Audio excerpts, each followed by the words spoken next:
اسی دن جس دن اسے سنو وائٹ کا تحفہ دیا تھا، اس کی نگاہوں کے سامنے برسوں پہلے کا وہ منظر لہرا گیا۔ اس کے بابا نے کتنی چاہت کے ساتھ ماما کو یہ لاکٹ پہنایا تھا، اور ماما کتنی خوش تھی، بار بار آئینے میں اپنا عکس دیکھتی، پینڈنٹ پر ہاتھ پھیرتی اور محبت پاش نگاہوں سے بابا کا شکریہ ادا کرتی۔ ماما نے آج بھی اس پینڈنٹ کو اپنے سینے سے لگا رکھا تھا۔ ماریانا نے بے تاب نگاہوں سے ماں کے ممتا بھرے چہرے پر نگاہ ڈالی۔ آہ، کتنا درد تھا ان کی نگاہوں میں، ایک عجب نوع کی بے کلی ان کے انگ انگ سے پھوٹتی تھی، اور وہ ماں کی کسک پر کراہ کا رہ گئی۔ صوفیہ پشت سے ایک اجنبی آواز ان دونوں کی سماعتوں سے ٹکرائی۔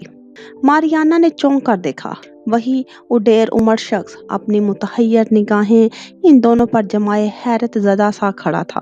صوفیہ نے آنن فانن آنکھوں سے بہتے اشکوں کو ان کی لکیروں سمیت ہاتھ کی ہتھیلی سے صاف کیا، اور خود کو کمپوز کرتی حشاش بشاش سے انداز میں اس ادھیڑ عمر شخص کی جانب پلٹتے ہوئے کہا، میتھیو، اس سے ملیں، یہ میری ہے، میری پرانی اسٹوڈنٹ۔ صوفیہ کی اس غلط بیانی پر وہ ششدر سی ماں کو دیکھے گئی۔ انکانتادو، میری، تم سے مل کر اچھا لگا میری، میتھیو نے ایک فارمل سی مسکراہٹ ماریانا کی جانب اچھالتے ہوئے کہا۔ ماریانا بامشکل مسکرا سکی۔ اسے شدید غم نے آ گھیرا تھا۔ اس کی ماں اتنی مجبور تھی کہ اپنے شوہر کو اس کی اصلیت بتانے سے گریز کر رہی تھی۔ درد کی ایک شدید لہر نے اس کے پورے وجود کو لپیٹ میں لے لیا۔ ویمونس صوفیہ، چلیں صوفیہ۔ میتھیو اب واپس صوفیہ کی جانب متوجہ ہو چکا تھا۔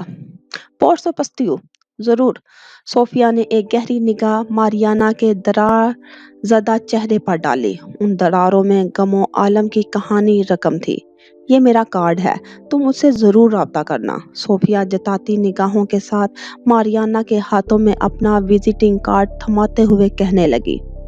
ماریانا نے خاموشی سے وہ کارڈ صوفیہ کے ہاتھوں سے لے لیا۔ زندگی کا یہ موڑ کیسا ظالم تھا کہ دنیا کے دو انتہائی مقدس رشتے آج اتنے مجبور تھے کہ دنیا کے سامنے اپنا آپ آشکار ہونے سے خوف زدہ تھے۔ وہ کارڈ پر درج نمبر پر نگاہ ڈالے سوچتی رہ گئی۔ ضبط کے کڑے مراحل سے گزرتی صوفیہ نے جاتے سمے ایک ممتا سے چور نگاہ قرب میں ڈوبی ماریانا کی نظر کی تھی۔ آہ، میری لختے جگر، ان کے لبوں سے ایک آہ سوزا خارج ہوئی تھی۔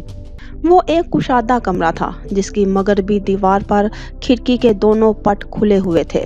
صبح سویرے کی تازہ دل نواز جھومتی ہواؤں کی کھڑکی پر اسرار پردوں سے مسلسل مٹ بھیڑ جاری تھی۔ صبح بیدار ہوئے کافی وقت بیت چکا تھا، مگر وہ ابھی بھی خواب غفلت کے مزے لے رہی تھی۔